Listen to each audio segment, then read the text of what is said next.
Olá! Hoje a nossa conversa vai girar em torno do capítulo 9 da Epístola aos Romanos. E olha, começa de um jeito bem impactante. O autor fala de uma angústia pessoal, uma tristeza tão grande pelos israelitas, que ele, consideraria ser separado de Cristo por eles. É muito forte isso. Muito forte mesmo. Ele chega a listar, todos aqueles privilégios de Israel. A adoção como filhos, a glória de Deus presente, as alianças feitas, a lei que receberam, o culto no templo, as promessas, os patriarcas e, claro, o ponto fundamental. Cristo, na sua humanidade, veio da linhagem deles. É uma herança em tanto. Uma base incrível, sem dúvida. Só que, logo depois, o texto faz uma virada, né? Traz uma distinção bem importante. Exatamente. Diz que, olha, nem todo descendente físico de Israel é considerado Israel no sentido pleno, espiritual. A verdadeira descendência, o argumento diz, é a que vem da promessa de Deus. Aí ele usa o exemplo de Isaac. Ah, sim. O filho da promessa para Abraão e Sara, né? Diferente de outros filhos que Abraão teve. Isso, Isaac representa a linhagem que Deus escolheu, segundo a promessa, não só pela natureza. E para aprofundar isso, vem aquele exemplo dos gêmeos, Jacó e Esaú. Esse é bem direto ao ponto. Com certeza. Antes mesmo deles nascerem, antes de fazerem qualquer coisa boa ou má, Deus já tinha dito para Rebeca: o mais velho servirá ao mais moço. Para quê? Para deixar claro que o plano de Deus, a sua escolha, a sua eleição, não se baseia no que a gente faz nas nossas obras. Mas unicamente na vontade daquele que chama. É por isso que vem aquela citação forte. Amei Jacó, porém odiei Esaú. Que sempre gera discussão, né? Gera muita discussão. E o próprio texto parece antecipar isso, porque logo pergunta: então Deus é injusto? Pois é, e a resposta é um sonoro de modo nenhum. O argumento central passa a ser a soberania de Deus. Ele exerce misericórdia e compaixão em quem ele quer, livremente, como disse a Moisés. A escolha não depende do querer ou do esforço humano. Depende só da misericórdia de Deus, então. É isso. É o que o texto defende. A eleição é um ato da graça e da soberania divina. E aí que entra o exemplo do faraó, imagino, para ilustrar essa soberania. Exato. O texto diz que Deus o levantou ou o manteve ali, naquela posição de poder, justamente para demonstrar o seu próprio poder através da resistência dele.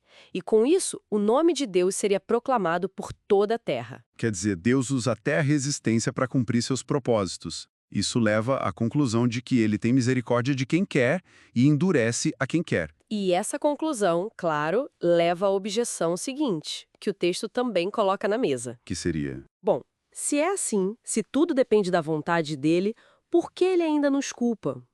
Afinal, quem consegue resistir à vontade de Deus? É uma pergunta lógica, né? Faz sentido a pergunta. E qual a resposta que o texto dá? A famosa analogia do oleiro e do barro. O oleiro não tem o direito de pegar a mesma massa de barro e fazer um vaso para um fim nobre e outro para um fim, digamos, comum.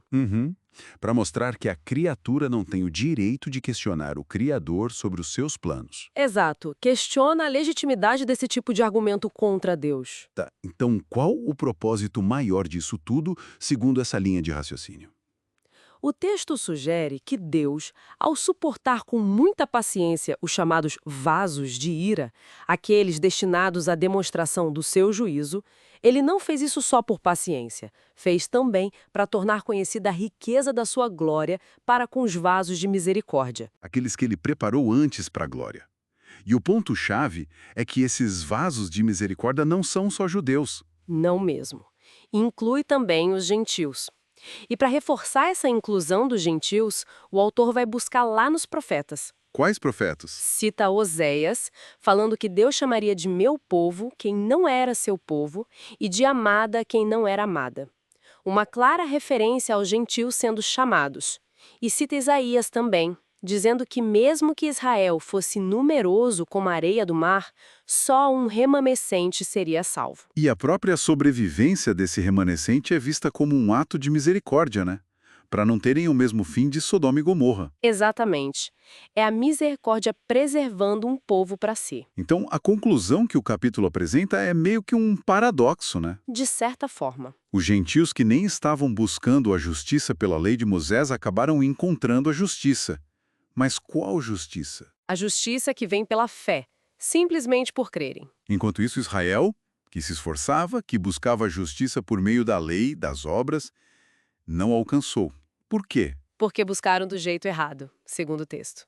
Buscaram como se fosse por obras, por mérito próprio e não pela fé. E aí tropeçaram na pedra de tropeço que Deus colocou em Sião. Que é identificada como Cristo. Isso. Mas, ao mesmo tempo, vem a promessa. Aquele que nele confia jamais será envergonhado. Uau! É muita coisa para processar nesse capítulo. Sem dúvida. Essa análise nos deixa com essa tensão central do texto bem clara.